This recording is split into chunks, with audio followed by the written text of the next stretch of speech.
Welcome to Yelling Into the Void, a podcast in discussing topics in World of Warcraft. I'm Tevin Crody, hunter turned mage, turned hunter again.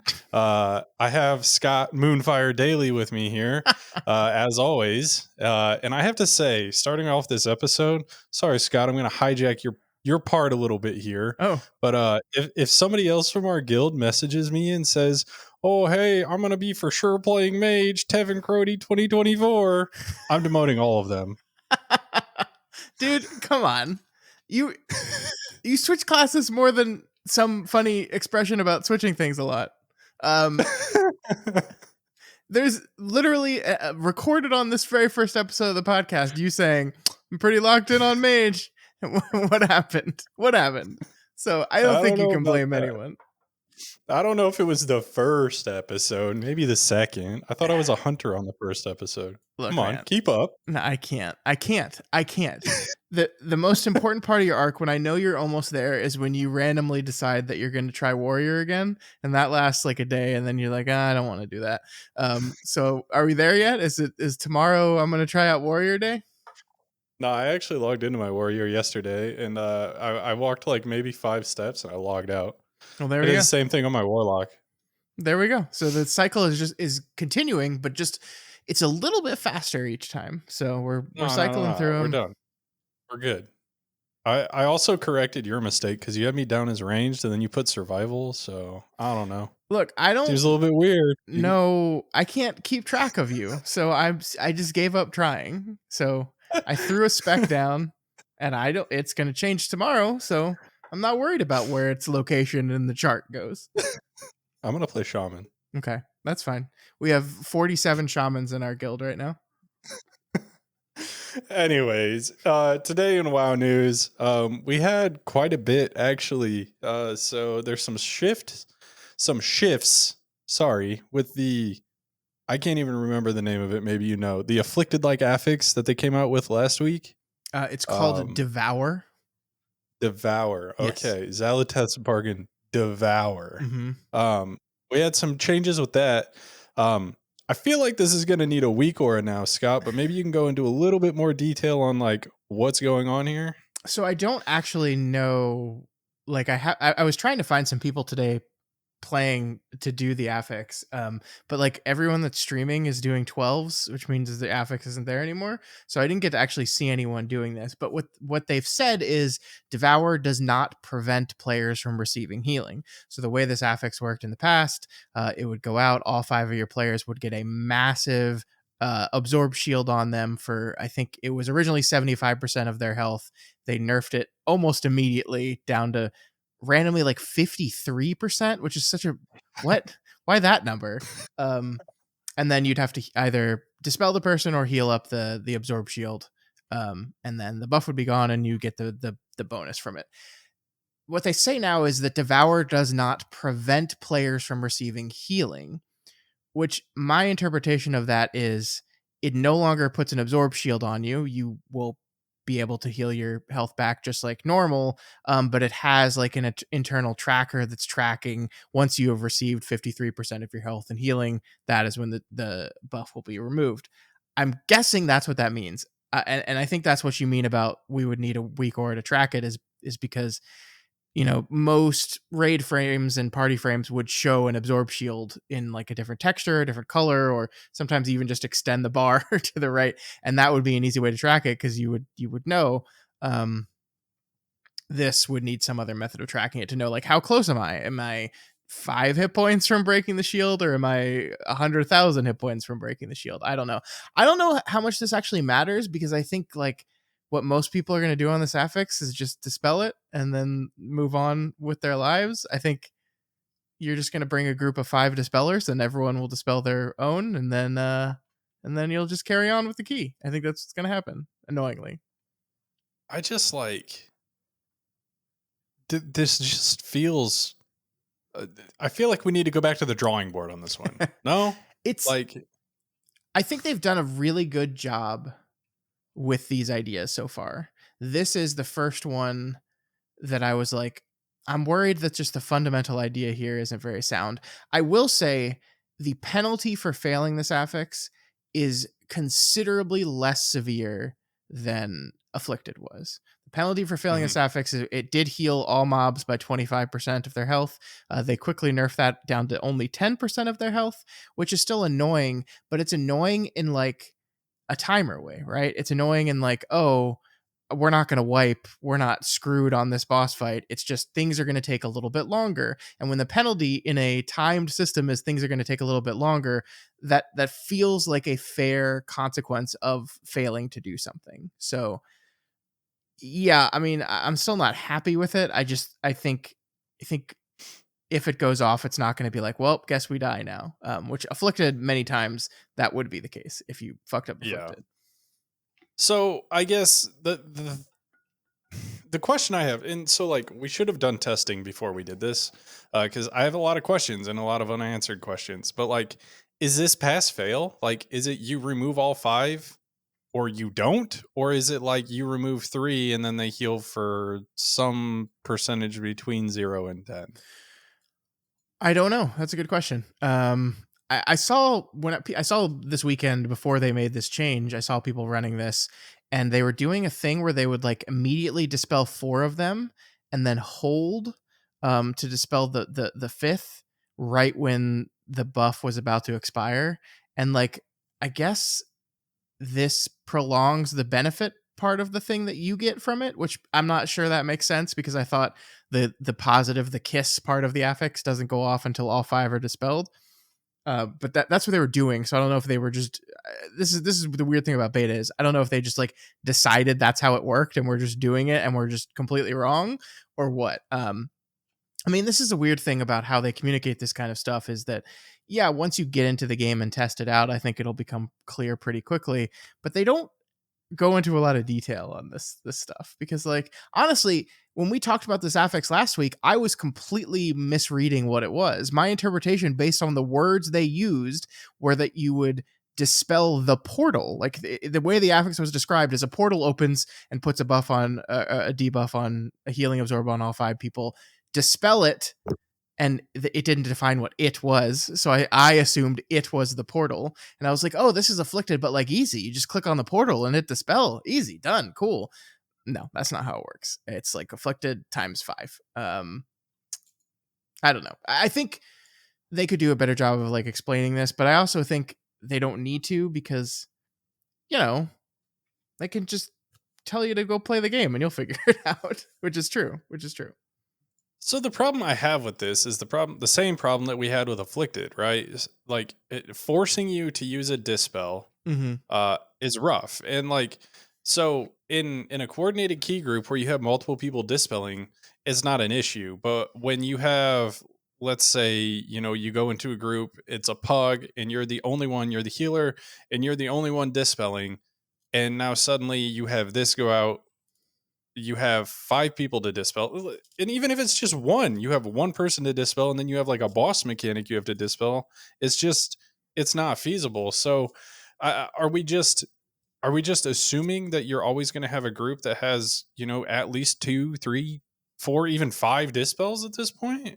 Yeah, just heal it off. Just heal it off. It'll be easy. Just heal all five members of your party for half their health in 15 seconds while do it. I mean, I like it a lot better from the healing perspective now that it doesn't do an absorb because you can't get like fucked by boss mechanics while this is happening. Yeah, I mean, I feel like what's going to happen in uncoordinated groups is this thing's just going to go off every time. You're either going to have a shadow priest or just a priest in general that is going to mass dispel it, or you're going to have a shaman with poison cleansing totem, or you're going to have a healer that's like screaming into their desk while healing everyone for the full debuff every time, or it's just going to go off constantly. And I don't know how often. So one question I have across the board with these Zalatas bargain things is, do they all go off at a similar cadence, or do they each have their own kind of internal timer for how often they go off? Because I don't know. And a big thing of how annoying Devour is going to be is how often is this going to happen? Because Afflicted feels like it happens a lot. Yeah. um, and the other one that I'm blanking on now that came in the same time as Afflicted, the CC one, that one felt like it occurred considerably less often. Like, I still didn't like that affix, but it felt like it was just the cadence of it, which much easier to deal with because it just wasn't happening as often. Yeah, yeah. Incorporeal, is that what Yes, you mean? that's the one. Yes. Yeah. So, anyways, since we don't have a lot of experience with this, I don't want to spend a ton of time on this. It's really weird how we're kind of like, we had this affix that everybody, like, new affix, everybody hated it. We're going to get rid of it, but we're actually not going to get rid of it. We're going to bring it back 5 times as worse. I don't know. The other part is like, it deals, what is it, 1% of your health every second for 15 seconds or Yeah. something like that. So, I mean, the downside of letting this just go the entire length, it almost feels more like the issue with that isn't going to be the amount of health your group's losing, cuz like 15% of your health, while it's a lot, I mean, while you're getting trickle in healing from just pretty much existing, it's not that much. Hmm. Um it's really going to be the heal that is like the big negative of this. Yeah. And I honestly don't even think it's going to be that big of a deal for trash. It's going to be way more of a big deal for something like a boss. Like if a boss gets healed 10%, Yeah. Oh yeah. that might be an issue. No, that would be quite a bit of health for sure. Um, yeah, I mean, it's gonna be funny when there are like just different classes are gonna be able to deal with this differently, right? Like a Death Knight will just be like, "Oh no, I Death Strike, it's gone." So like you're never gonna have to blow a dispel on the tank, I don't think. I guess that depends on what tank you're running with. Like a lot of the self sustain tanks will be able to just heal themselves up, but then tanks like Warrior probably won't be able to do that. So yeah, it's going to be interesting. I really want to test how it plays out because I haven't gotten to do this one at all. We did like a couple beta keys over the weekend, and I was hoping we would get that FX, but it was the stupid um, kill the mob to get crit one. Yep. Um, I mean, overall, like I'm not like thrilled about this one, but I'm also not like freaking out about it either. I think Yeah. compared to Afflicted, even though it is technically more, I just think it'll be easier to deal with overall. So I will say the one thing that is like striking me as really weird is like, as weird as these affixes are, and has like like for this one, like I have a problem with this affix. I really think we need to go back to the drawing board on this one. But like, on the other hand, you and I aren't going to interact with this for more than like 2 weeks. So like, Yeah. it doesn't really matter to me. I guess I don't really care if they fix it, you know? Yeah, I mean it's very difficult to be in that position where the vast majority of the people that interact with this system are going to have to deal with this thing, but we aren't. That's just Hmm. because of the way we play the game and the way other people play the game, and that so I don't want to adopt a strategy of just like I don't care because it's not going to affect me. Um, Yeah. I don't know. I think I would like to see this one kind of reimagined from the ground up, like you're saying, because I don't think Afflicted was ever particularly fun. I think it's too late for that. I think it's kind of wild. We are by the time this episode is released, we will be basically 2 weeks away from early access, and they've bought Hmm. themselves a little more time after that because the season isn't starting until another 3 weeks after that. So they've technically got 5 weeks of development time left, but if you look at like the cadence of how things have been releasing on the beta lately, they're not releasing builds anymore. They're just hot fixing things. Like if they do tuning adjustments on things, they're hot fixing them now, which Hmm. is to me a sign of we've reached the end of development almost, and they're just going to be tinkering. So I would not expect to see any big changes to like fundamental design stuff anymore. So I think this is just going to stay. Now the question is, and I think it's really relevant to this episode this week as we spend a lot of time talking about dungeons, is this a thing that's going to be expansion wide? Is this bucket of affixes going to change season to season? Is it going to be like a flavor thing for the expansion as a whole? I think they haven't communicated that because I think they honestly don't know the answer to that yet. I think they want to keep it in their back pocket and say, "Oh no, like season 2 is going to be completely different because we're going to be some in a new zone with new enemies, and it'll still be Xalatath related because she's like the main villain of at least this phase of the uh World Soul saga. But maybe it's something different. I don't know. I think that would be cool and exciting. And the thing about an affix that isn't my favorite out of 4, if I know it's going to go away in a season and that we'll have a new bucket to deal with, I think I care much less about the clunkiness of the design a little bit. Mhm. Well, like I said, we don't have a ton of experience with this, so I don't want to. I mean, hell, we've already spent 15 minutes talking about it. So, Oops. to move on a little bit, the next thing in WoW news really has been like there were some Mythic Plus timer changes, um, and honestly, fairly significant timer changes. Like we're talking like 4 minutes, 5 minutes, and then three and two. So like anywhere between 2 to 5 minutes of time difference in these dungeons, which is like that's a big change. Mm-hmm. I mean, I think back to Azure Vault when they did the 2 minute change, and we were all like, "What the hell's going on?" And I mean, did 5 minutes, Yeah. 5 minutes off of Dawnbreaker. Mm-hmm. That's, I mean, 5 minutes is enormous. Couple things about this. I think the first is that they can't do this stuff once the season is live.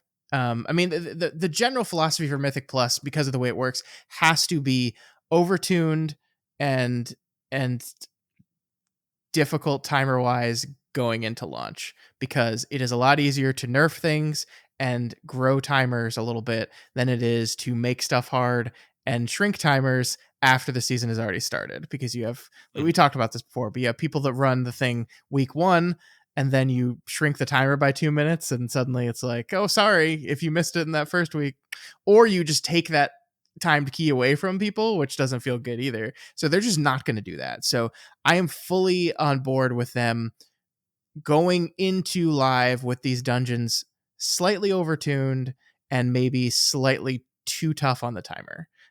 Because if it's the other way, there's nothing they can do about it. It's too late once they've released them.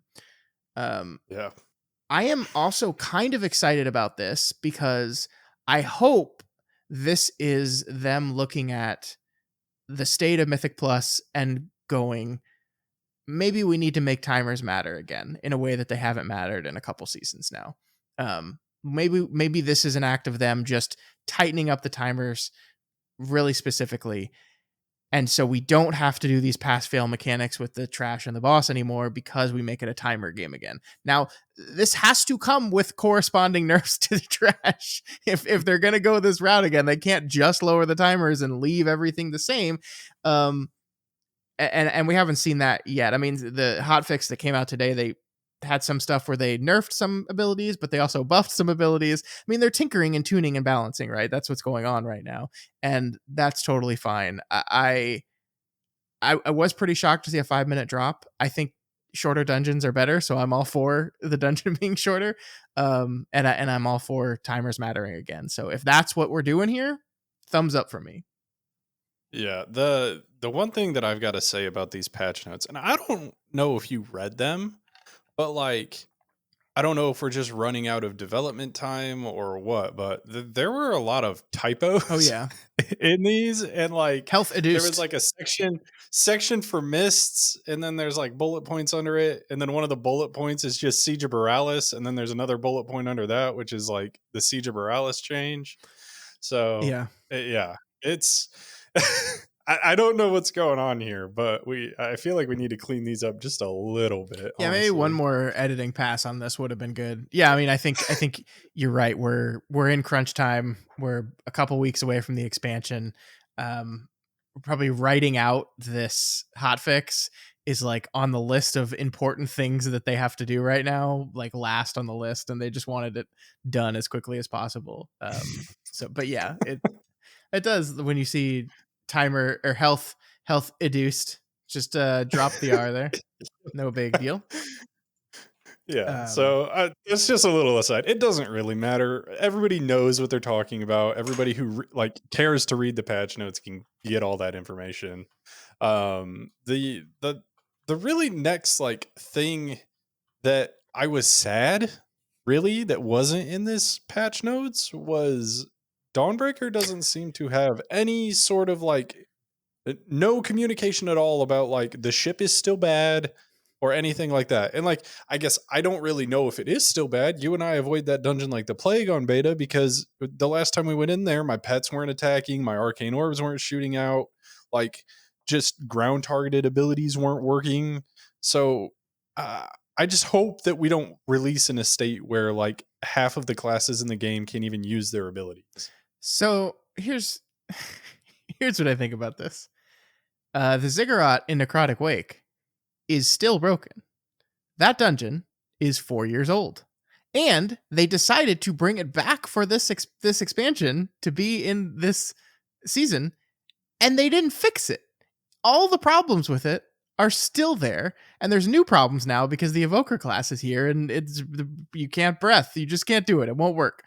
So to think that they're just going to fix the Daybreaker, I'm sorry. Maybe this is me being pessimistic.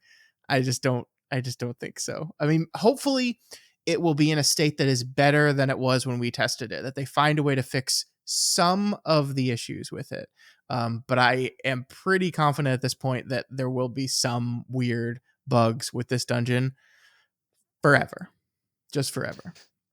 The thing that sucks, right, is like at least in Necrotic Wake when you fight one boss. Sure, you spend the majority of the time in the dungeon there, but you fight one boss in the necropolis, because for some reason, and I don't know why this happens, but like when you go all the way to the top boss, everything's just fine. But it's when you're in that middle part that it's broken. I don't understand why that doesn't work, because that thing isn't moving, right? It's just there. Yeah, yeah. So like the Dawnbreaker stuff, I don't fully get because I'm not a programmer, but I'm like, okay, they have this thing that is moving through the sky, and for whatever reason, uh, the checks in the code that are telling things that they should be stationary on the plane it's on, even though the whole thing is moving through the sky. That stuff's not working. I kind of get why that would happen, but yeah, with it's just yes, it's up in the air. It's on a different z axis from everything else in the dungeon, but it's not moving. So I have no idea. And obviously neither do they, or else they just fix it. Well, I hope and I pray that I'm going to go into Dawnbreaker and I'm not going to have not one, but two bosses and trash that I'm just not going to be able to use my abilities on. I'm just gonna put down an F flow, and then I'm gonna watch as my F flow just goes away. Goodbye. As it stands right now, like I'm not even going to be able to use. So I'm playing Survival Hunter right now, or when I was playing Arcane Mage, you just can't use your generator abilities. So it's like I guess I'll just sit there and I'll spam my spenders until I run out of resource, and then I'll wait. I don't know. I guess I'll just wait. It's fine. The funny part is going to be when they nerf the boss encounters to make up for the lack of damage, because half the people can't. We don't know how to fix this, but here the boss is a little easier. But so the last thing I guess for news that I want to touch on, I feel like this is honestly pretty big, because it seems like it's really the feeling is like, can you believe the expansion is coming out in 2 weeks? And like everybody I asked that to is like, no, what the hell? The expansion comes out in 2 weeks? But like they just released this new cinematic. And I know in a past episode we talked about how like the WoW story and the way that they do it in game sucks. But like, man, their out of game shit is just like, it's so good. And this cinematic is amazing. And it's really got me interested. Like, I didn't really know everything about Xal'atath before, and I played Shadow Priest and Legion, where you literally use the dagger that she's trapped in as your weapon. Yeah. So I'm really looking forward to this expansion. The one thing I do have to say is Blizzard, where's my arachnophobia mode for the cinematic? Well, you don't have to click on that, so they're not going to do it. You're talking about the Threads of Destiny one, right? Yeah. Moving, I don't know what to call this thing. It's not like fully animated. It's just sort of it was really cool. I liked it. And I think this goes into what we talked about in our very first episode, which is, or maybe it was the second episode. I don't know. One of those first episodes. about what do we care about in the story of these games. And the thing I care about is I need to know why I'm going into that place and killing that person. And that's really it. Why am I here? Why are they bad? And that's what this thing gave us. It showed us this conflict between the queen of these Ashkahet and her daughter, and how Zalateth comes in and fucks all that up. And it's like, oh yeah, she killed her mom and took over. Yeah, I hate her now. Let's get her. That's all I needed, and it's cool. And I agree with you. Like, the thing with this is that's not in the game. Not everyone that plays this game is going to go to wowhead.com and click on the cinematic or follow World of Warcraft on Twitter or YouTube to see it. Now, I believe traditionally in the past, they have like inserted these in the game in a way like you'll talk to an NPC while you're doing a quest, and there'll be like a thing that says, catch me up on what's been going on here. And it'll play this Mhm. instead. So there will be a way to view this in game. But yeah, I mean, like, talking about the strengths of these games from a storytelling perspective and the weaknesses, relying on cutscenes as to do so much of the heavy lifting of your storytelling is just not going to ever be something I'm like jazzed about. But I agree with you. This had the effect on me that I wanted to. It's like, oh, I know why I'm killing these spider people now. I can't wait to get in there and kill all these spider people. So that's all I needed. So we're there. Well, I'm happy to hear it because the biggest thing for me is like I was watching this and like I never know what to expect with WoW cinematics because I always know that they're going to be over the top, they're going to be awesome to watch, whatever.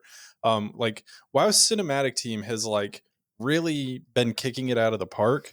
The problem that I have with them is like 90% of them I feel like don't need to be in the game. I feel like it's just kind of like fluff. Mm-hmm. Um, and when you do it specifically during like leveling content, and maybe this will be different since we have this like extended period of like not being able to do anything but level, but like 90% of the people who just want to get the end game are just going to be like, okay, cinematic skip next, Yeah. watch it next time, whatever, catch me up on Wowhead, I'll figure it out later. Mm-hmm. Um, so that's my that's my big issue with the cinematics in the game. Yeah, that's fair. I mean, it's tough because that's not their fault that we play that way, but also that's kind of the way we've been trained to play. So I don't know. I don't know how to do this correctly. I think atmosphere, like environment design, environmental storytelling is the way to you're that's the way to convey information to people, because they're not going to read quest texts.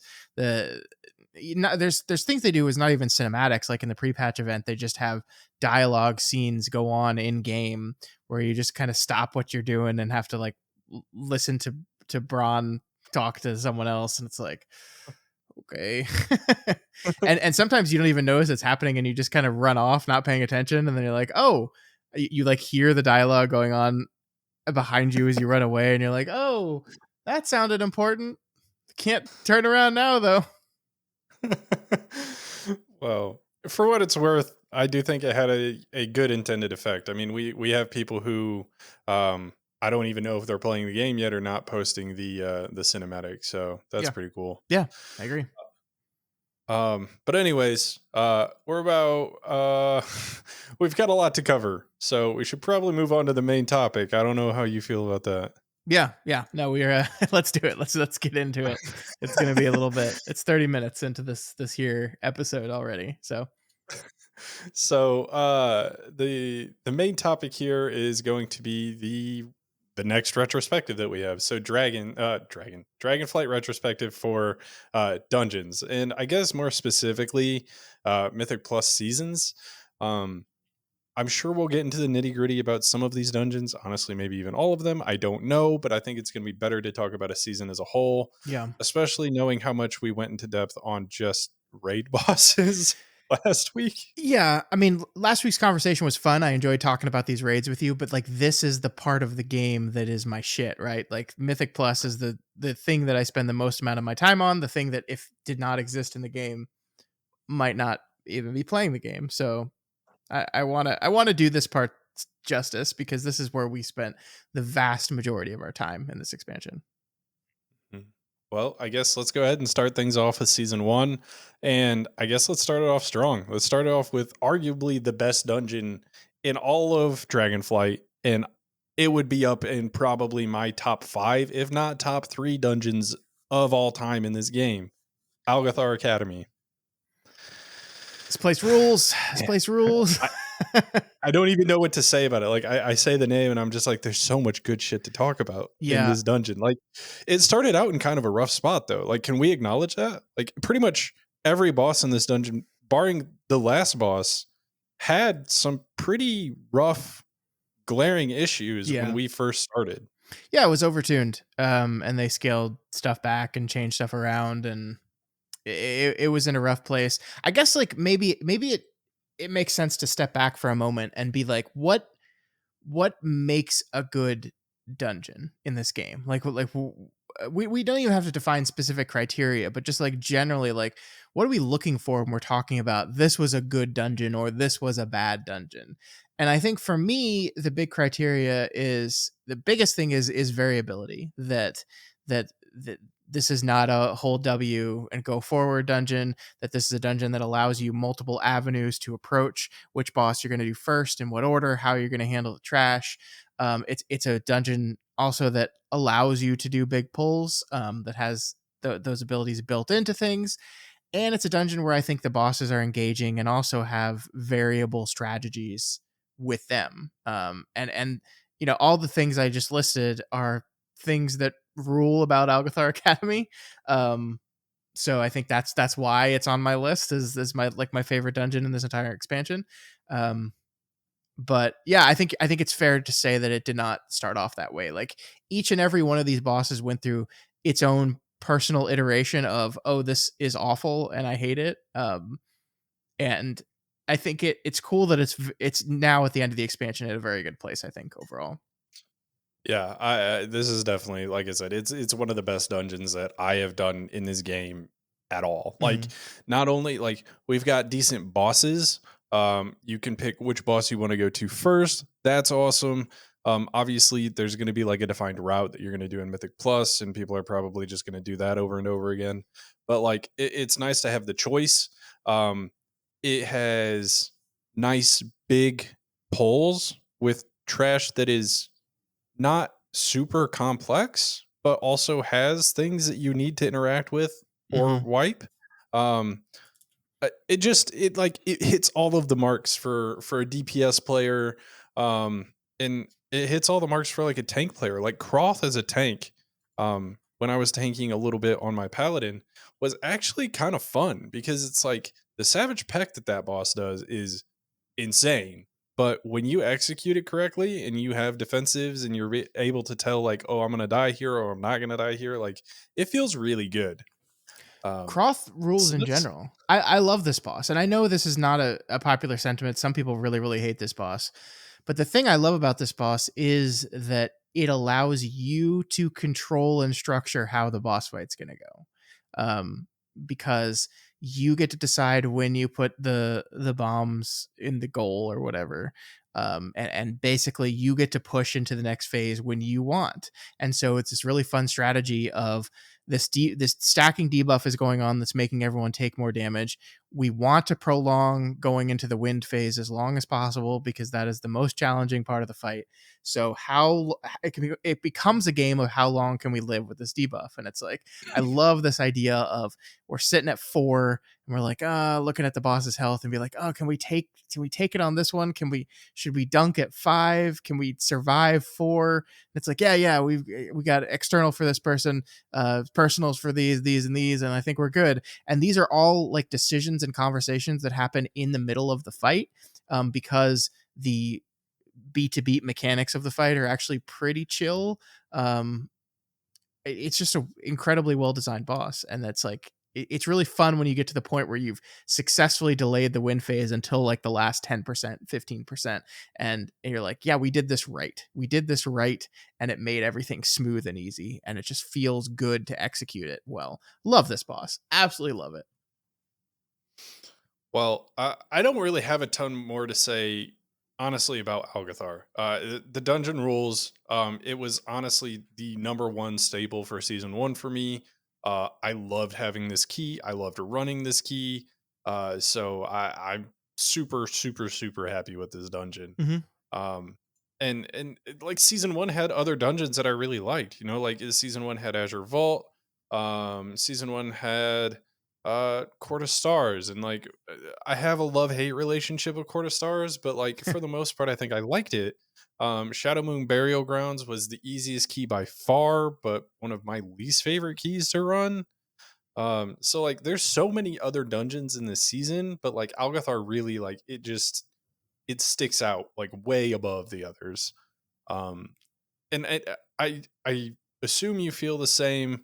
Um, but I guess is there any other dungeon that you would put above Algathar for season one? No, absolutely not. I think so. Okay, I think we should take a step back here with season one, though, because I think there's three things that are unique to season one, that we won't see in the rest of the seasons. The first is we basically rolled the affixes from Shadowlands forward, right? I don't think there were any changes to any affixes. I think season one had everything that we had in Shadowlands. So we had all those same affixes. And number two, we had thundering. Thundering. Thundering was a thing, the seasonal affix, that killed seasonal affixes forever. And I do think the third thing is just the choice in general. This is a good season to talk about, to divide the new dungeons up amongst multiple seasons, to do this 4 Dragonflight dungeons with 4 old dungeons thing. I'm curious with that one, and we'll get into thundering and we'll get into the affixes in a bit. But with this general choice that they've made, that each season is going to be 4 of the new expansion dungeons and 4 of the 4 old dungeons with them. How do you feel like that worked in season one? How do you feel like that worked overall? Is this a thing? Obviously, this is a thing they're going forward within the World War Within. Is this a good design strategy in your mind?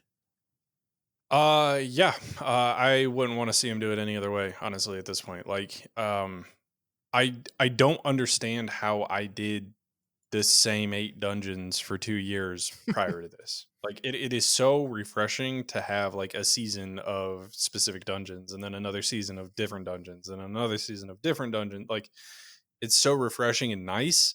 I don't ever want to see him do anything differently. Yeah, I mean, the thing for me is, I look down this list: Temple of the Jade Serpent, Shadowman Burial Grounds, Court of Stars, Halls of Valor. I didn't do any of these dungeons because I didn't play the games when these were dungeons. So like every dungeon this expansion, yeah, every dungeon this expansion was new to me. I guess with the exception of Vortex Pinnacle in season 2. Um, Throne of Tides. oh yeah, Throne of Tides as well. So the 2 Cataclysm dungeons, but those like were so heavily changed that it felt like a new dungeon anyway. So Mhm. I guess I think it makes sense. I do think there's a weird thing that happens when you release a new game with and you say 8 new dungeons, 1 new raid, and then you're like, oh, but you can't play 4 of those for 6 months. Sorry, you're just gonna have to wait. Yeah. I think that's a little weird. I, I like the rotating of dungeons. I think it's good. I think it's better than having to play the same 8, like you said. But it does feel a little bit weird that the point of the expansion, when you're most excited about all the new things, you just end up having to say, okay, forget about those 4. You're not going to see those for a while. That Mhm. still feels weird to me. And it feels weird in the War Within as well. Like that we've got these these dungeons I played on Heroic in the War Within that I thought were pretty cool, that I'm just not going to get to experience in that game for a while. It's a little weird. Yeah, I do remember vividly in season one too. We would have points where we were like, we were going through, and like season one was awesome. We were having fun, and then we would sit there after doing a dungeon, and we were like, "Man, we're gonna have to do Halls of Infusion next season. Like, Yeah. what the fuck is going on?" Yeah. So I worry that that's going to be the case again in the next expansion, and it probably will be. But like at the end of the day, I mean, Brackenhide and Halls were the ones that really stuck out to us from season two that we were really dreading, Hmm. and like a bunch of our group didn't really play season two, but at the end of it, I I want to say Brackenhide was on the easier end of keys, Yeah. right? Like it always seems like these dungeons that we hate or think are going to be awful end up not being awful. Looking at you, Grimrail Depot. Um, but yeah, I just like that's the one thing I'm a little bit worried about going into, the season 2 of the War Within is like we're gonna get these dungeons that we're gonna like, and we're gonna be really, really, really, really worried about the dungeons that we haven't played yet. Yeah. Another consequence of this and trade-off of this, I guess, is the tuning cycle on these dungeons is more complicated, right? If you have the same 8 dungeons and you're doing those same 8 dungeons throughout an entire expansion, season 1 you tune them, and you probably have to do a little bit of tuning in the second season as stat values go up and things change, and what was easy at a certain item level suddenly becomes just overtuned to a degree that you have to keep track of them. But Mhm. doing it this way, they've given themselves a lot of development time where they have to build these 8 dungeons for Dragonflight, but then they also have to bring in these eight, eight to 10 actually, old dungeons that they have to change. I mean, some they have to change more than others. It's not full development time, but it's a lot of work on their part, and it's a lot of tinkering, therefore, to get the numbers right. So instead of having, maybe the first season, the dungeons are the most messy in the first few weeks. It just becomes a new thing every season. Going into it that the first couple weeks are going to just be kind of a shit show as far as tuning is concerned. And I think Yeah. ultimately that's a price I'm willing to pay to get this constant rotating list of dungeons. I think I'm willing to pay that price, but it is a price. It is a cost of doing it this way. The last thing that I want to talk about for season 1, and then I've got another thing that I kind of want to do, and I think this is going to be the best way to split up the seasons. But like, if I remember correctly, season 1 had the longest time from the beginning to when we really got our first kind of tuning pass. Either season 1 or season 2 had that like way too long of a time between that. I'm not sure. I feel like season 1, my memory of it, and this could be totally wrong, that they were very responsive and very regular with tuning. I feel like it was season 2 that it felt like it took a long, long, long time. And it is probably just me misremembering because I do remember specifically season 2, because I remember Brackenhide. Like, I mean, I don't think it's still broken like this, but we played with a rogue and he just couldn't stealth in Hmm. the whole first area of the dungeon. Yeah. So shit like that needs to be fixed, right? Hmm. So, Yeah. but the last thing that I want to talk about with season 1 before we move on is like we've talked about the best dungeon. We've somewhat sprinkled in things about the other dungeons. I guess my question to you is, what's your least favorite dungeon on the season Temple 1 of list? the Jade Serpent. Yeah, I agree with you. Yeah. I didn't really anticipate us disagreeing on this, but dude, this dungeon sucks ass. It Like you sucks go to so the much. first boss, and the trash between the start and the first boss, uh, the trash between the start and the first boss is awful. The whole like LOS shit, whatever, garbage, awful. And then on top of that, you have like an awfully, I guess, coded first boss where like not I don't even know that the season ended and the like beam that Wisemari did was 100% always accurate, because it killed us so many times of just like, oh, it's like halfway across the room but the actual beam is shooting out his ass. um yeah, awful. And then the thing that really compounds all of this is then you have like 2 nothing burger bosses in the middle. I guess the third boss is kind of rough if you don't have a tank that knows what the hell's going on. But then you get to the final boss and it's like the trash pack before the final boss. Dog That shit. was The so final boss, stupid. Yeah. fucking dog shit. Like, I don't know. What's your take on It this? was a horrible dungeon. I agree with everything you said. I thought that final trash pack that they put right before the final boss, where it just has, I think, 4 mobs that are just gonna nearly one shot your tank by themselves, and they all cast a stupid dark blade at the same time, and like the number of times we just like churned deaths on that stupid pack. Good players who had done the rest of the dungeon fairly flawlessly, and we just wasted time there. And then yeah, like I as a healer player, I am never going to like bosses whose primary mechanic is a debuff that needs to be dispelled. I ultimately don't think that's fun, and they love doing these. Up two are going to go out at the same time, and you have to dispel the first one right away, and then you have to wait for your dispel cooldown to come off and bomb heals on them while you're waiting for that. And it's just a type of thing where like I didn't want to do that key on a high tyrannical without a warlock or a shadow priest. Like I didn't want to do it. And then at the same time, there's mobs in there that have this curse, this touch of death curse that if you have a curse to spell, it's nothing. It's like it's just like, yeah, I just do that. And it's fine. If you don't, it becomes one of the most challenging trash packs in the whole season. And that like I'm not saying that there shouldn't be effects in dungeons. Like I like the variability of like, oh, this dungeon is a little bit harder if you don't have a curse to spell or a disease to spell. I like that kind of variability, but when it's so dramatic like that, it just sucks.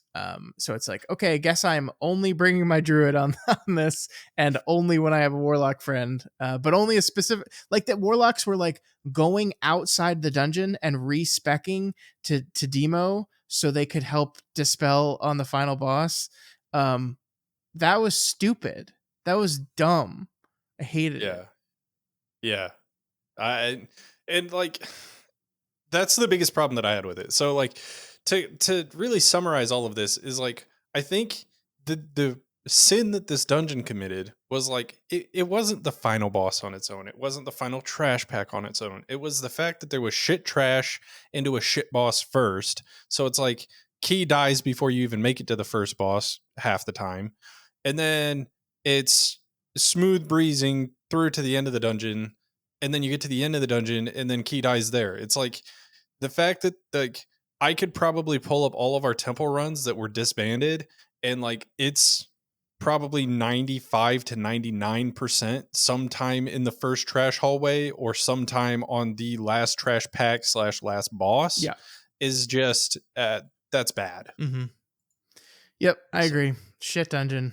I hope this doesn't scare them away from doing more Mist of Pandaria dungeons, because I don't think that's the problem, right? I don't think it was like, oh, it was a Mist dungeon.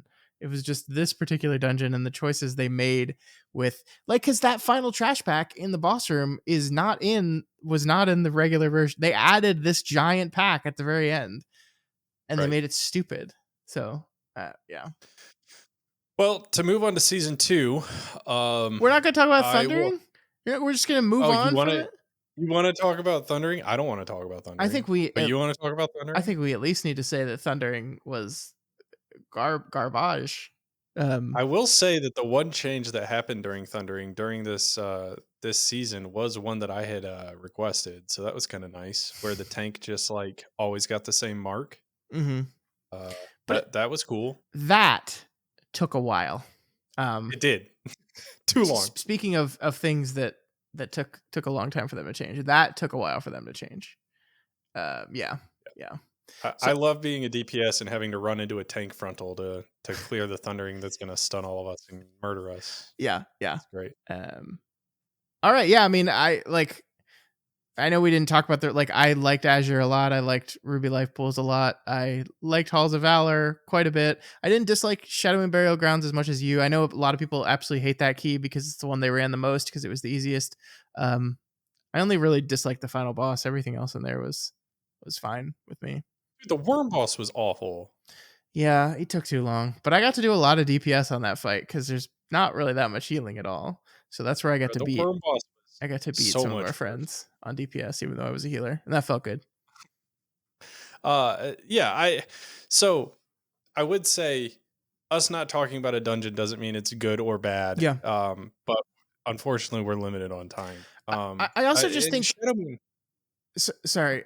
I just think in general, like the thing that season 1 has going for it is it's the first season of the expansion, and we're so excited about the expansion, right? Like this is the new talent trees. This is the first time we're getting to play with these new awesome talent trees and getting to tinker with it and seeing what it's like when am I going to take slightly different points for a different dungeon than another. That was new and fresh at the time and fun that we got to do that. And so like there were a lot of problems in the season, and Thundering and Quaking and all of the shit affixes that are dead and gone now.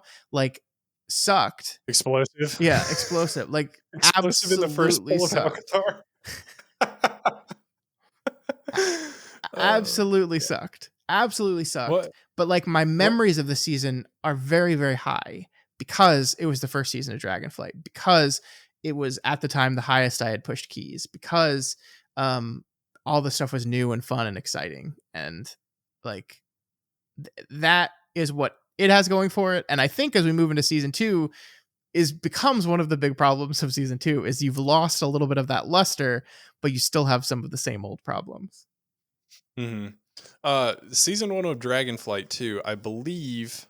I don't think this happened in Shadowlands. I think this happened in Dragonflight, where if you got past a 10 or a 20, you got past a 20 and you didn't time it, then it just counted as an untimed 20. Yeah. Uh, so that was another change that they made in season 1. Yeah, which I wasn't thrilled about when I heard about it, because like, so for people like us and normal people out there, we don't have infinite amount of time to do keys every week. And so we want to push, we want to do the 23s, the 24s, the 25s, whatever. But also we want to fill our vault still. And so Hmm. like there are times when we make it really far into a 25 and it's like, oh, we're not going to time this thing, but I would really like to finish it because I just spent half an hour on this dungeon. I don't have an extraordinary large amount of time to play, and I would like this to count as one of my 8 dungeons for my vault. I experienced that a lot in this expansion after this change, because people just aren't willing to stick it around anymore, which I understand. I understand why, but like I would like my vault, please. A way to change this to make people want to stick around more that's not score related, give them full crests for an untimed dungeon still. And then it's like, well, at least I'll still get full crests. Okay, let's stick it out and finish it, even though we're not going to time it. Yeah. So I guess bon voyage to the affixes that we did lose. See you quaking. Goodbye Grievous. Explosive. What else did we lose? Was Fucking Grievous. You just I forgot Grievous was a thing, and I've just like I have like it's the PTSD flashbacks are happening right now of me just not being able to keep up with this affix. Grievous was the one, like, as a fresh healer going into Mythic Plus for the first time. Like we talked about, Shadowlands was not very intense from a healing perspective, but like that affix, I was just woefully unprepared for how to handle it, especially as a Mm, druid. I was just like, I don't know what to do here. This is too much. I fall behind and people die. yeah, Grievous sucked. Yeah. I think those are the only ones that we really lost, though, right? Raging changed, but we didn't lose it. Bolstering stayed around. What was the one where it made the mobs around you immune to CC? That one, Inspired. inspired, went away. Yeah. That wasn't in season 1 though. That went away with well, that went Did it? away at the end of Did Shadowlands, it? right? Yeah, Okay. I'm looking at the affix rotation right now. Okay. It looks like uh the only ones I'm seeing here are Explosive Grievous, Thundering, what was the other one I said? Quaking. Quaking. Those are the ones we lost. Yeah. Goodbye forever, Thankfully. Yeah. fuckers. But all of that to be said, I think that season 1 was successful. Mhm. I would put it up there for one of the good seasons of the expansion. Despite Thundering, which, like, we didn't really talk about Thundering much, but it just sucked. If you played it, you know it sucked. Yeah. So season 2 comes, and with season 2, I'm gonna let you start this off because I said it first last time. But what was your favorite dungeon in season 2? Oh, good question. Let me look down this list. No, no, no, no, maybe, no, maybe, no. So I guess it's either Freehold or Underrot for my favorite dungeons in the season. Which is hysterical, because they're both from the same expansion, aren't they? Yeah, I think so. Uh, Yeah, they're both BFA BFA? dungeons. Yeah. I didn't play BFA, so I'd never played. These were both new to me. I think I'll pick Underrot. I don't particularly love Underrot either. I just think, like, out of all these dungeons, it was the best. This is, by the way, we talked about the danger of cycling dungeons. The other danger of cycling dungeons is sometimes you just get some stinkers, and it's Yeah. just like this season. It was just a season of not very fun dungeons to play. And not even like from a difficulty perspective. Yes, some of them were hard, but like the biggest problem these dungeons have is they're just not very fun. They just aren't. Mhm. Uldaman is an interesting dungeon. It's just not very fun to play. Halls of Infusion is torturous to play. Like it has one of my favorite bosses in it because I love the rot damage bosses that let me pump heals and give big numbers. I enjoy that. But the dungeon is just not very fun to play. The aesthetic is not very appealing. It's just boring. I think the same thing with Neltherus, where like Neltherus, there's nothing specifically wrong with it. It's just not like I just didn't. I'd never like I've never in my life been jazzed to walk into Neltherus and do a key. It just never happened. Same with Nelth's Lair. Nothing particularly wrong with it. Just not fun. Vortex Pinnacle just sucks. I hate that place. Like they took a pretty harmless kata dungeon and then just like nuked it to, oh my god, I hate this. And yeah, so what's left is Underrot, which is like, yeah, it's that one. And then Freehold, which I mean, the pirate aesthetic is fun, and some of those bosses were fun, and then some of those bosses you had to run away from sharks the whole time. Well, I will say I think Freehold's the cop out answer, but it's going to be my answer. Freehold ruled in BFA. It ruled again here. I do wish that they would have changed the shark boss. The like indicator for the sharks still So sucks. It bad. sucks to this day. Yeah. Um, and like it it's not very intuitive on how to do that dungeon correctly unless you have a group of people who like did it in BFA. Hmm. If you just go in there your first time, you like kiting the things to the blood, whatever, that makes sense. But like how to actually do that correctly and like keep the shark on a ranged player so that the melees can continue to hit the boss and like shit like that. It just it doesn't make a lot of sense to people who don't know that that's how you kind of handle the dungeon from a previous iteration.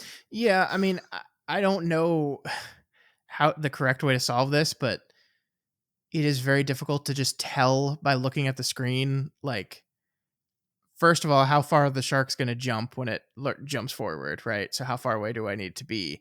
But also like knowing if I take one step further this way, then I'm going to be too far away and it's going to turn to someone else. Like there's no visual indicators in the game at all to be able to tell any of that stuff. You just got to judge on feeling. And I don't mind that on principle, but it's very punishing if you screw up. You just die. So Yeah. that wasn't great. The other part of this boss that I think really needed some help was the like if you walk out of the ring you die, but even if you like slightly step up onto the like little like edge of the arena, Hmm. they were killing you as well. Yeah. And I think that needed to be a little bit more defined or something like that. Yep. Yep. I agree. But I think again we're both going to agree on the shittiest dungeon of the season. Vortex Pinnacle, I think, takes this like no holds barred, right? Oh yeah, easy. Like stupid. Like there's frustrating because something's difficult, and then there's frustrating because something's stupid. And like the first pull in that dungeon, you're just like, oh, this is dumb. And then the second pull of that dungeon with those two big guys, that like. What is it? They do the point blank around them, so melee just can like never get in to hit them, and it's just like, oh, I It's hate offset. this. Yeah, yeah, Yeah. It's terrible. And then you have like the whole trash up to the first boss is like either kick it or die kind yeah. of stuff.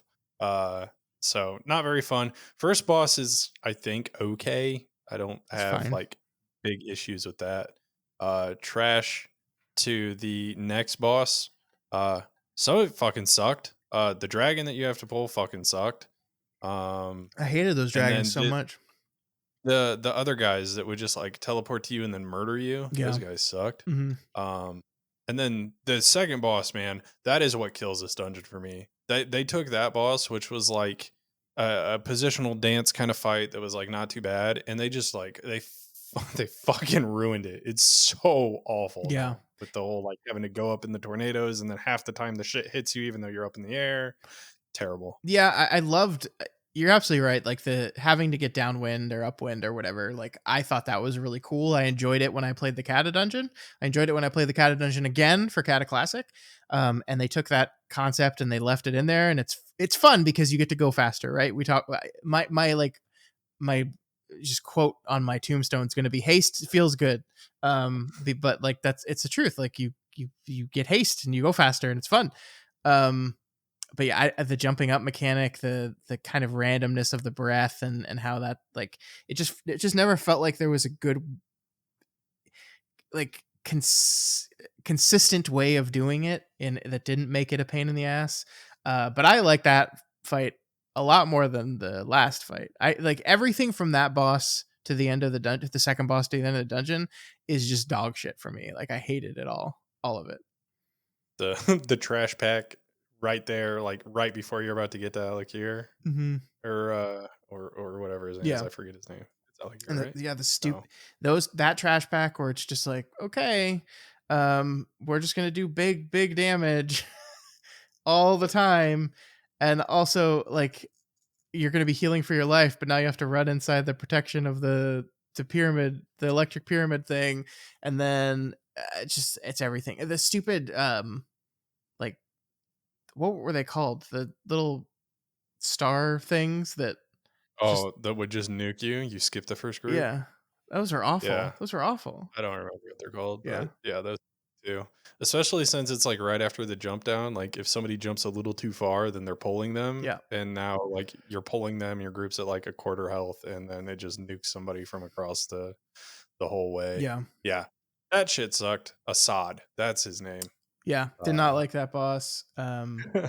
It's one of those ones that just scales terribly, right? It's just like on a tyrannical key as it scales because the ad lives longer. And since the ad lives longer, you're spending less time on the boss, which just makes the boss, and it just extrapolates out from there and it becomes awful. And it's just, yeah, I hated that boss. yep. So I guess to touch on the rest of these for a little bit, like Oldemon, I think is really close second to worst for me. I hated this It's dungeon, and like, long. Not it, only is it long, it's like it's weirdly paced, is I think the thing about mhm, it. Um, because it's a 5 boss dungeon, which is insane. And then so much of it's kind of front loaded, and you're like, you get through the 4th boss, and you're like, hell yeah, I'm through 4 or 5 bosses. And you look at your count, and it's like, oh, wait a minute. We're halfway through our count. We have the entire rest of the dungeon still, and we've killed 4 bosses, which it mhm. feels weird. Yeah, I that's the problem I really had with it. The other problem I had with it is it felt like honestly, the Lost Dwarves or Lost Vikings fight, I feel like that could have just been removed. I It still, wasn't difficult ever. I don't even know what the fight does. I They were still, just like punching bags. I've done it 2 seasons now. 2 seasons I've done this fight. No fucking clue what's going on. No fucking. I know that they jump up in the boat at some point and rain down fire, and I think when you kill one of them, he just stays up in the boat forever and rain down fire. I think. Um, there's like a shield throw. I think there's a cleave. I think. I don't know what Mhm. the one that does the arrow. I don't know what that is. I don't know what it is. I don't. What is it? What is the arrow thing? Yeah, I don't know. I don't know any of the mechanics in this fight. I know that staying at a swirlies, interrupt the guy when he shields. Other than that, don't stand on the tank. Like that's like my knowledge of the fight. Yeah. So I've done it this fucking dungeon on like a 24. And yet yeah. I don't know the fight. How is that possible? The so that's why I think Oldemon is like probably tied for second worst for me. I think Underrod is probably second best. Brackenhide's somewhere in the middle. Nelthar is somewhere in the middle. Nelth's Lair would have been way worse for me if it stayed the way that it was on release. But it got way better. They did a lot of changes that made that place better. Yeah, I really didn't like the avalanche mechanic. It never feels fun. It's like you're basically just like high stress mode every time you're with one of those guys. The pelters that just continually throw shit at people, I didn't like. Um, the worm boss is like I like heal check bosses, and the worm boss is definitely a heal check boss, but it's one that like I just never I could never get into like the flow of it to where like I felt like I knew how to appropriately react. It just felt like panicking for 5 minutes on high keys. Mhm. Um, and then the final boss, I think, just kind of sucks. I don't like the The final final boss. boss was awful, Yeah. especially the a tank that doesn't know what to do. Oh my Uh, god. Oh final my boss god. sucked. Yeah. Did you have something for Neltherus? I saw you maybe wanting to say something about I Neltherus. mean, just we got to talk about the chains. So, like, they do these things, and I think they're good ideas generally, where they put something into the dungeon to like kind of mix up what the gameplay loop of something is. It's like you're not just pulling mobs and killing mobs. They've got these things like, Quarter Stars had whatever the fucking buffs in there, and uh Necrotic Wake, which is coming back, has the weapons, and Neltherus had the chains.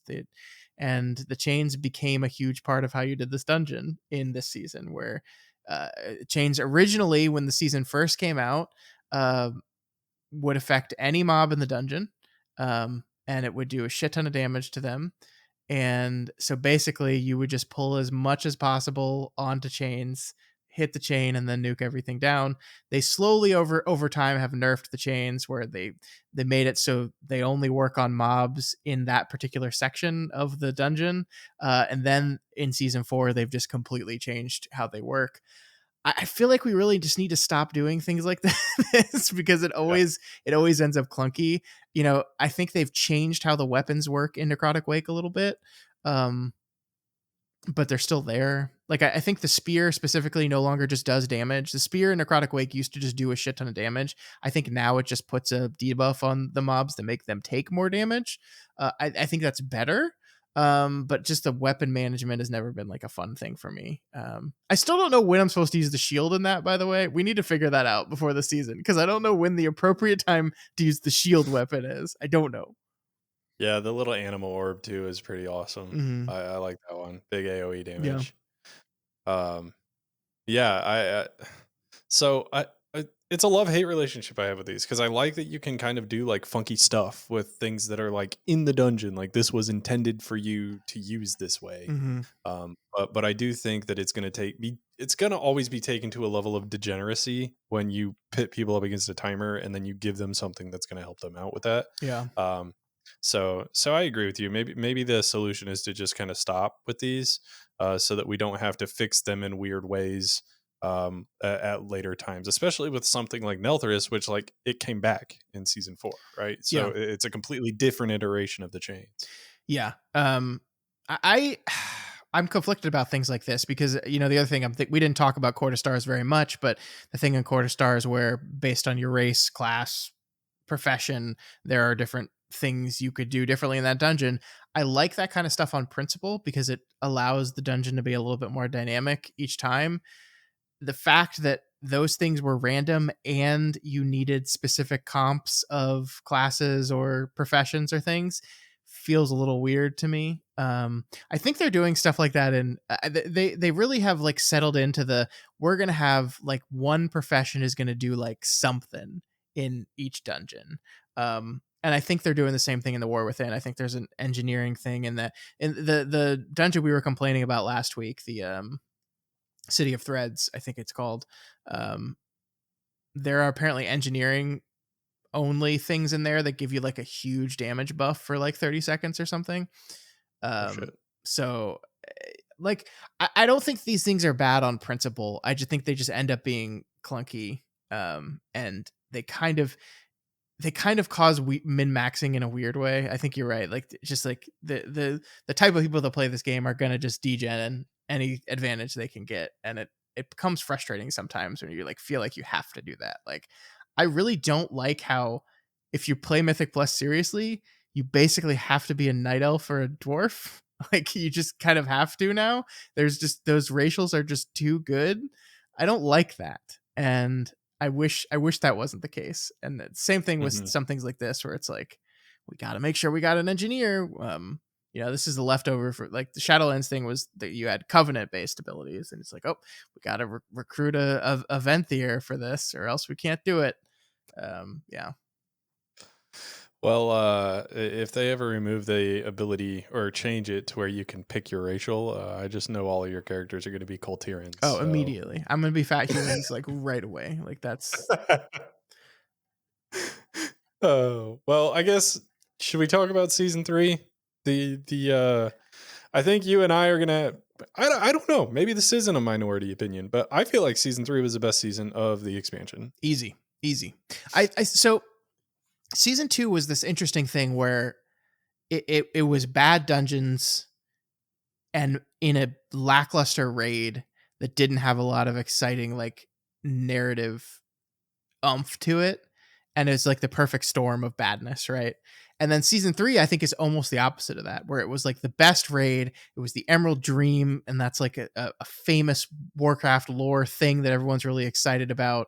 A pretty cool final boss, and then also the dungeons are kind of banger. And Mhm. it just, because like, let me be clear here, they introduced 3 new affixes in season 3: Afflicted, Incorp, and what was the Entangling. Entangling, I didn't care about that one, but I did not like Inflicted or Incorporeal at all. I hated those affixes. I hated them the second I played them. I was like, oh, this sucks.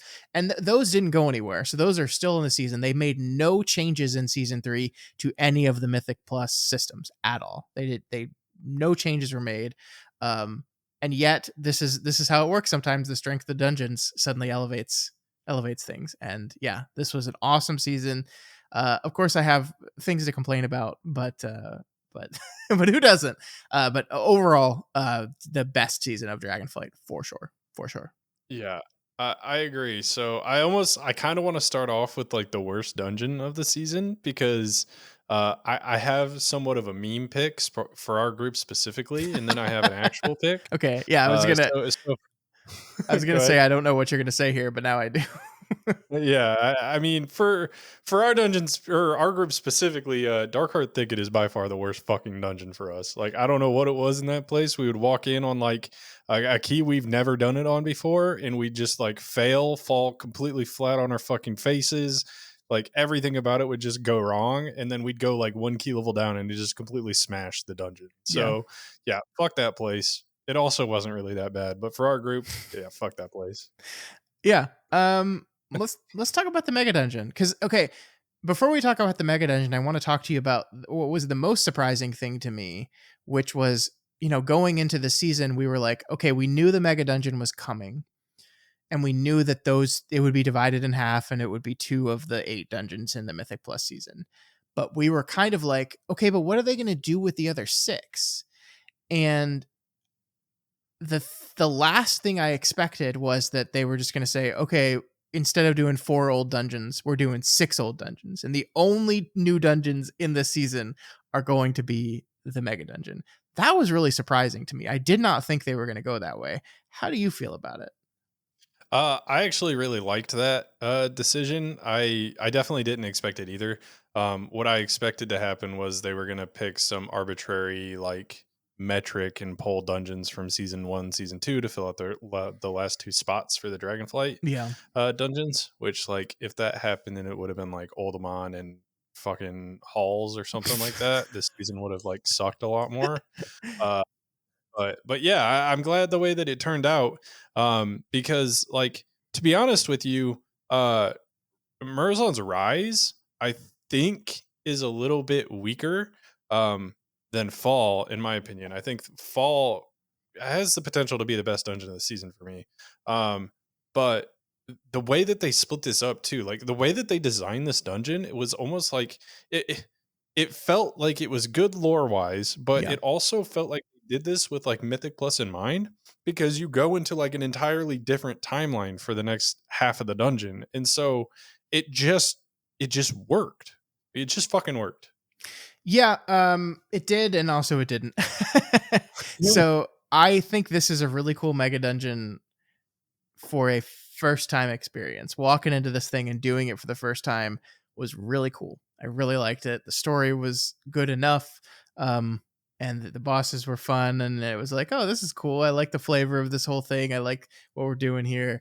But the second you start doing it for for Mythic Plus, it's like, oh, here's all the problems. Here's all the problems.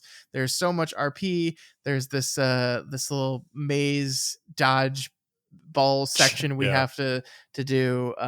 There's we live in this one large oval room for such a huge part of the dungeon in both versions of it. In both Fall and Rise, we're in the same freaking big circle for a huge amount of time. um I agree with you that Fall is infinitely better than Rise, and I think that, I mean, that has to just come down to both that maze thing we were just talking about, and then also just the strength of the bosses and the trash. Mhm. I think the bosses in Fall are significantly better than the bosses in Rise. I still don't like I don't like the last boss. I just do not like the Morchi fight. Um, I think the like I forget what we call the ancient Azeroth, whatever, the one where we fight the horde. I think that's a clunky fight. Uh, I forget what it's called too. Yeah, Um, and the tier I'll fight's say the one. fine. It's fine. Yeah, tier was fine. The one drawback I had for Fall, and I'll be curious. I think you agree with me on this, but I kind of want to get your opinion. The worst part about that dungeon, 100%, was the trash before the time ways. And then I think compounded on top of that, the worst part of Rise was the trash in the same room. Yeah. I think both of those were just like they could have done without this. Mm-hmm. Well, I mean, the trash that I liked the least in Rise was the pull with the two dragons that are like Oh, the insane healing check pull that is the hardest healing check in the season. Uh, on a fortified high key that just sucked for me. Like I felt constantly inadequate in there. Like like the point where like you change your talent build around to bring more healing for this dungeon specifically on fortified, which is just like a thing that doesn't happen in Mythic Plus very much at all. Like you're always gearing like for your DPS stats more than you're gearing for. It's like, oh, mastery only increases my healing, now my DPS. Pfft, fuck it. But some of those pulls with some of those high fort trash, it was tough. yeah. But But yeah, I the do. the fall that room on Fall is just like, we're just gonna, like, fortunately the timer is forgiving enough that when we die 10 times in this room, we'll still have plenty of time to time the key. Well, and the thing is like the way that people were doing this on the key levels that we were doing, were they were jumping off the platform so that they didn't take damage and then porting back. Yeah, Like that was the way to handle this, and it's just like that. How does that go unchecked? How did we not fix this I don't know. before the end of the season? Yeah. Um, but I guess for the rest of season 3, so we did get the new affixes. Entangling was fine. The other two were annoying as fuck. And we still have them, like you said. I I'm happy to see that they're going away. I'm happy to see that a lot of these affixes are honestly going away in the War Within. Yep. Um, and I think that season 3 really started to highlight what everybody had always been saying about bolstering as well. Specifically Everbloom, right? Because the first pull in Everbloom, like for whatever reason, Blizzard had decided these tiny little flowers that have like no HP were gonna give bolstering stacks. So you do this giant pull in Everbloom where you pull like 4 or 5 packs together, and 2 of them have these flowers, and then you get to the end of it and you have like 4 or 5 mobs that now have like 12 stacks of bolstering, and it's like, what the fuck do we even do here? We're just kind of dead. Yeah. Well, as we've discussed previously, Blizzard does not want you to pull big, and so that was your fault for doing that. And that's what they would say. They don't want you to do Oh, I disagree. that. I mean, it is uh, really interesting how inconsistent they were. The biggest problem bolstering had, and a lot of these on death affixes had, is they were pretty inconsistent on which mobs triggered them. Because sometimes there were mobs, especially like non-elite mobs, that just would not trigger affixes. That like Sanguine would not drop from them. They would not bolster. They would not burst. Like they just wouldn't do these things. But then sometimes they were just like, no, I think we're going to do it. And like I think Everbloom is a great example of that. Waycrest Manor, the dogs also doing that Oh, randomly. It's just like kind of out of right. You just don't expect it. And then suddenly they're doing it. And it's like part of me wonders if they just forgot and then never fixed it because they were like, it's good enough. hmm. Well, I I don't really have anything else to add as far as like affixes go because like you said earlier, it's pretty much the same stuff carried over. We had the few new ones. Mm-hmm. Um, I do kind of want to like legitimately jump into like what was the best and worst dungeon of this season. Sure. And I'll start off with my legitimate answer for worst. I truly believe that this has to come down to two dungeons for me. Okay. Uh and ironically, I wouldn't even say that these dungeons like piss me off, but like one of them's Waycrest Manor. Mm-hmm. Um and the other one is probably Rise. I want to dislike Throne, but Throne really wasn't that bad. It Um wasn't. There was some weirdness in Throne and like super high keys with the first boss. Um, with like it just like if you get targeted by stuff and you don't have a external, you're just gonna die, which is frustrating. And then the third boss with like the dispel game on the third boss was really frustrating to me as a healer. But overall, I didn't think that was that bad of a dungeon. Challenging, sure, but not that bad. So yeah, I agree with you there. Yeah, I honestly, I kind of want to put Waycrest as one of my least favorite dungeons, and I think the whole reason for that is, uh, 100%, it's got to be the Yep. tree boss and Raw. Both of those bosses, like, I feel like they did not play into a Mythic Plus scenario well, and this is the second time we've had them as a Mythic Plus dungeon. Um, so the fact that we went and we got like item level 200 PvP green trinkets to be able to handle the tree boss is just absolutely asinine. Yeah, I mean, the thing about season 3 to me is there were things in it that were just fundamentally broken that they did not address for a long time or ever. And this was one of those ones where if you are a developer and you look and see that people are doing this dungeon on high keys by bringing in PvP trinkets, you need to fix the thing. You need to fix it.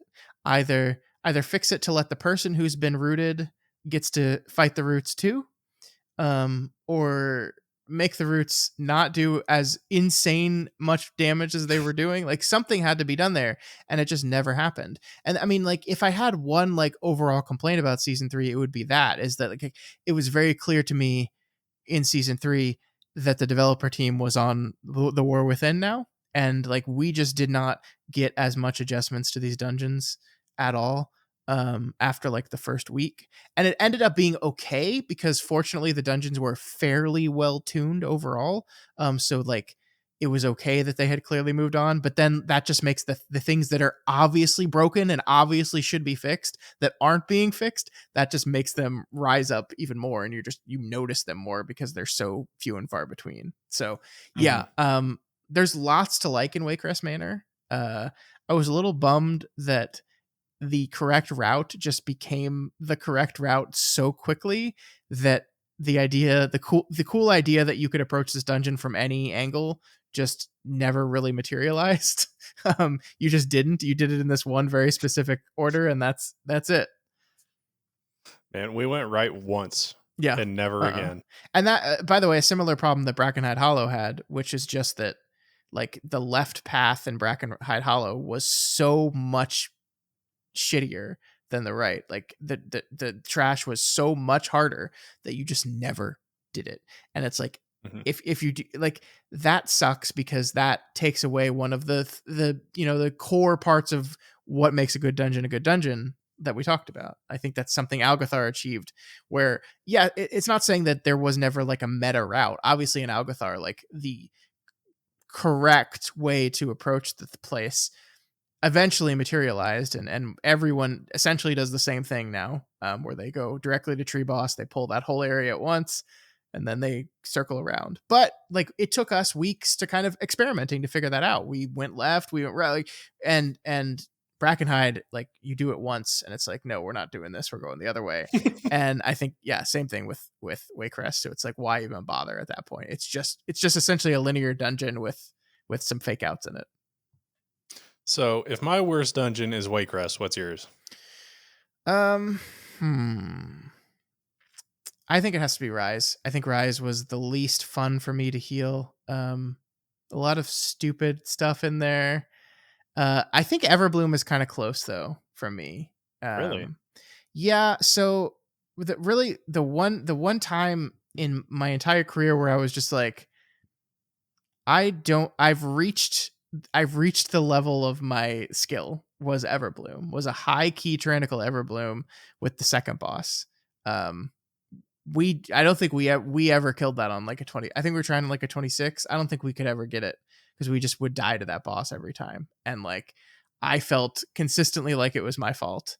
And I mean that's not fair to the dungeon because obviously people better than me had no problem healing that, but I just consistently felt like I could not keep up with the level of damage there. And it felt it's such a jarring key too because it starts off so easy. Like the first boss is like a DPS boss for healers because there's just basically nothing to do there. Um, and then it just like it just suddenly it's like out of nowhere there's this really hard heal check boss. That boss too was the boss that made me realize that like to do the 27, 26, whatever we were doing, we were gonna have to play perfectly for like 30 minutes. Yeah. Like we couldn't drop a kick on that boss or we Yeah. died. Yeah, I mean that was definitely a problem. Is just we were not as solid enough on our kick rotation as we needed to, and I felt so bad is because I wanted to help out with that, and I tried to help out with that, but I was also just like so frantically dealing with the amount of healing going out that keeping track of a kick was just like I tried. Yeah. The other thing that I'll say here as we move into season 4 pretty soon, is one of the flaws of this system of rotating dungeons is you don't get to come back and get a second crack at something. Like one of the things I actually really enjoyed is Ruby Life Pools season 1 was a dungeon I struggled with a lot. It's a dungeon that taught me a lot about how to heal efficiently and correctly, and there were definitely many keys that we walked into that first boss. I couldn't keep up and therefore the key was dead from that point on. Um, and the cool thing about season 4, what one of the only things I'll say the cool thing about season 4 is Ruby Life Pools came back and I'm like, I get another crack at this. You think in your head as the expansion's going on, I think I'm getting better at this game. I'm doing better at this. I'm understanding the game better. I'm improving, but I don't have a direct one-to-one comparison. You know, I thought season 3 was some of the best healing I've ever done in the game, but I don't have like how do I know if I'm not doing the same Ruby Life Pools I did 2 seasons ago? Well, now it's back and you get to actually do that and be like, oh yes, I did, and that's I am better. I can heal this better, and that's an enjoyable experience. So, Hmm. so this the flip side of that is like in a year, hopefully I'll be better, and I won't be able to tackle Everbloom again and see. I won't be able to test myself against that. Right. Well, I think we've already kind of touched on best boss or best dungeon for the season. I think mine goes to Fall. Honestly, I think it's actually kind of a tie. Mine's probably a tie between Fall and Blackrook. I actually really like Blackrook. Blackrook was the easy dungeon of the season that you did. Like you were happy to get it because you get score every time you did it. Yeah, Uh, Ataldazar, I Ataldazar they last fucked it, boss man. They fucked still it. needed to fucking be fixed. I Like I other would than that, it was good. I would happily call that my favorite dungeon, except for what they did to the last boss. Like Yeah. it even started like the first week of that boss was fine because it still lets you dispel, or no, it was kick. They let you kick the Mm. spell cast, and then they're just like, "Hey, we've been thinking about it, and we actually don't want you to have fun on this fight. So good luck." And then yeah, That boss or that dungeon also had the main reason that I'm worried about Necrotic Wake too. Og was in the totem boss because you could do it in any order, but Yeah, Og in that dungeon's rough. You got 3 totems you need to kill and 2 DPS. Yep. Which Necrotic Wake is another one where I'm worried about that, because what happens when your Og gets picked on the last boss? Well, the good thing about this is, and actually, I meant to talk about this at the beginning of the show, was a kind of a week later reflection on our conversation about the Og nerfs from last week. Og is doing a considerably more amount of DPS themselves than they were in the War Within. That's something I didn't know, and I did some research after we talked, that like the changes to their talent trees, the addition of the hero talent trees has put more of Og's damage output on them and less of it on others. Which is why a lot of the high end people are saying that while these nerfs were pretty significant to Og, it's not going to be as bad because they are themselves, or at least were early on in the keys before this nerf, were overperforming because they were putting so much DPS themselves on top of the added benefit to everyone else. So what this nerf did is just kind of reel that in, not as much as we had anticipated, but just a little bit, to where basically they're going to be fucking meta again, is what I'm saying. They're the year of the Og is still going on. But on the flip side, Tevin, they're going to be okay in Necrotic Wake, maybe. So, yeah, until you get to a tyrannical 27, or I guess that's not even a thing anymore, is it? Until no. you get to a 17. Mm-hmm. 17. That's what we're gonna just say now. I Yep. guess that feels so weird. But what was your favorite dungeon of season 3? I think that would have to go to Fall. Yeah, I think Fall. Healing the last boss was a lot of fun. I enjoyed that fight a lot.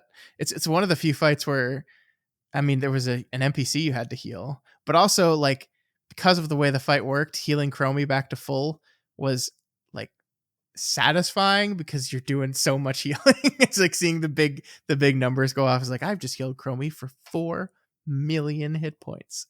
Hooray. You know, the ooze boss was not my favorite, but like I think it was very satisfying to do correctly, especially when you got to abuse the shadow melds your team had. That felt nice. The manifested time waste boss was very, very difficult, but in a way that to me always felt fair, unless I was playing disc priest, and then it just felt unfair. But like any other healer, I think that felt like it was challenging, but it was like a good challenge. So I think that's my favorite. Yeah. Cool. Good deal. Well, do we move into season 4? Season 4 is a lot of the same dungeons that we've already talked about. Yeah. And I think what I want to do here is just kind of talk about the concept of a fated/awakened season in general. And maybe we've talked about this before. Obviously, so the conversations that you and I have on this podcast and outside of it are all blurring together, and I don't remember what we have and haven't talked about on this particular show. But the concept of a fated season was very exciting in Shadowlands for several reasons. First of all, they introduced this entire new way of doing Mythic Plus where they're like, hey, we're bringing back old dungeons. Isn't that cool? And yeah, that was cool and exciting. And we threw this fun seasonal affix in, and it was all new and exciting and interesting and felt like an experiment, a grand experiment. So I think the expectation that was set in that moment was, okay, we're going to have this throwaway final season that is really not a real season. It's really just like a stopgap as we're working on developing everything else.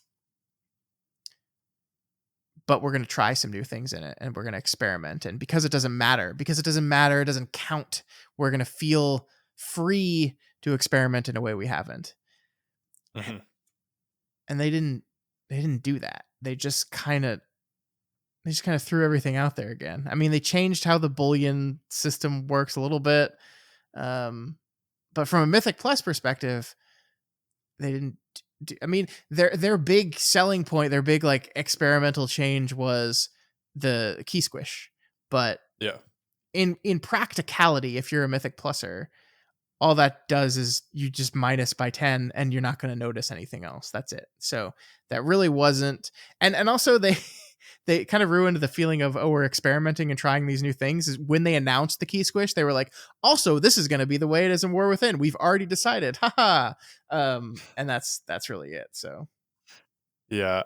So I guess my take on a faded season, and this is like really how I felt about it the whole time, is like it was really cool when it was at the end of Shadowlands, and we were all like, we're just gonna be this season's gonna take all the way up until the next expansion comes out, and we're gonna be here forever. And then one dev is just like, or a group of devs, I don't know how it happened, There's but like two anyways, people, somebody I comes up think. with this. Yeah, somebody comes up with this idea where it's like, how about actually we give players more content? Um, we give them more item level.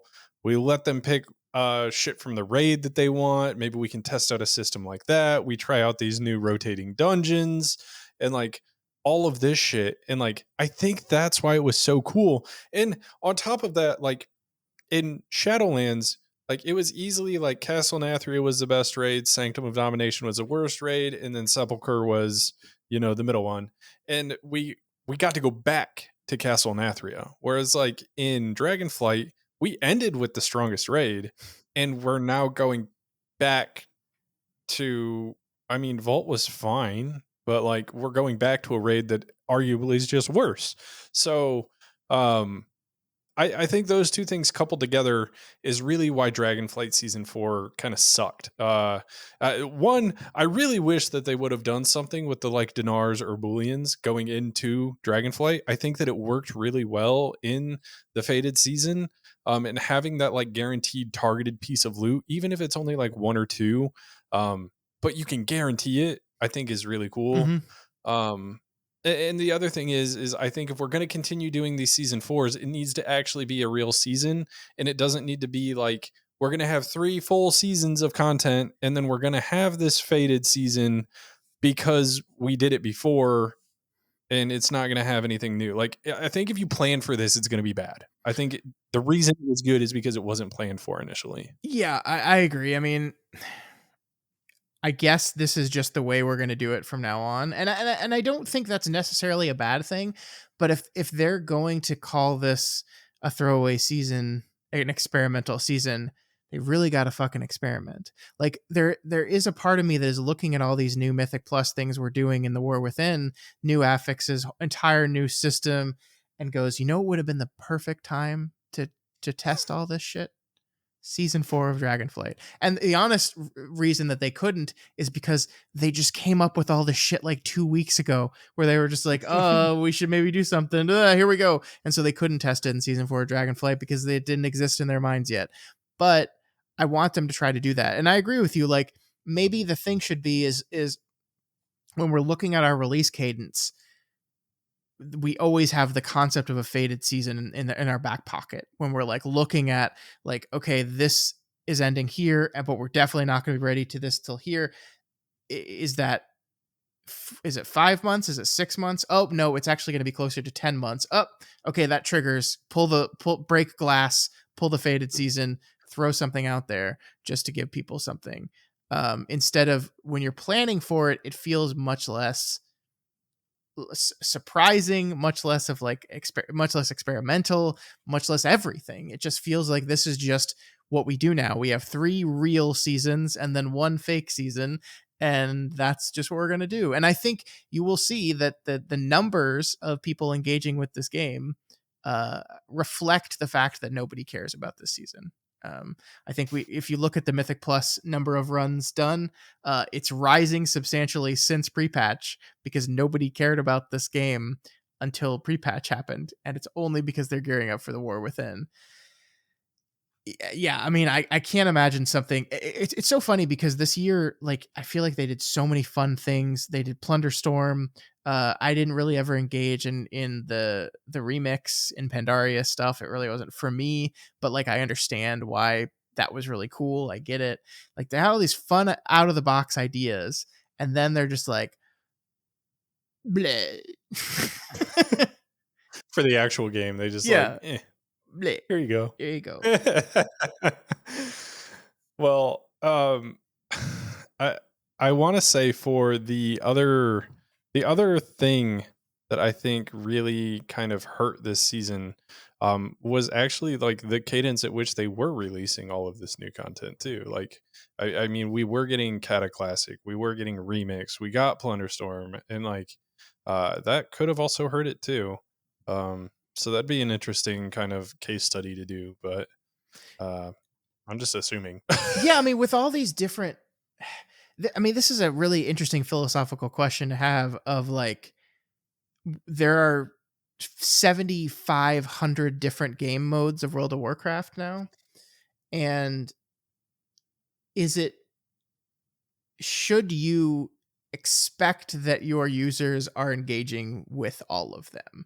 Like, I think it is generally true that there are classic players and there are retail players, and there are some people like us that bridge that line.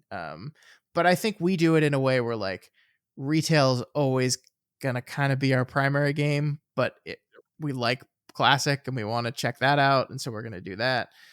Where and there are classic only players, and now they've got classic era, they've got SOD, they've got um, Kata, they've got hardcore, they've got these one-off things they're doing, and they've got retail. And it's like, yeah, like what is the when you're planning your release schedule cadence, when you're planning of like what we're going to release when, do you bucket these people and isolate these people that don't engage across, or do you plan for the people that want to engage across all of them?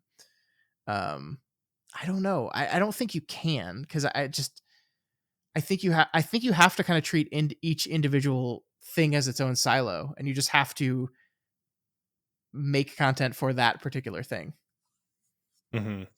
Yeah, I agree. The main thing that I would say too is like when we release all of these new things, and especially when we did like Remix, right? Like that is specifically going to be poaching your retail players Hmm. because it's made with retail in mind, right? Yeah. Like these characters are converting to retail. So By the way, why hasn't um, that happened yet? Like, what is the logic of not letting people convert their remix characters if they want to?